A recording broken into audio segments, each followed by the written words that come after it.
చీమైన కుట్టదే ఏమి నీ చూపులేనిదే స్వామి ఈ సృష్టి లేదంట ఏమి కన్నోళ్ళు ఎవరు లేరయ్య నాకు కన్నీళ్లు తుడిచే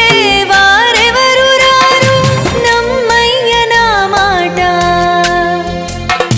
నీ ఆజ్ఞ లేనిదే స్వామి చిన్న చీమైన కుట్టదే ఏమి నీ చూపు లేనిదే స్వామి ఈ సృష్టి లేదంట ఏమి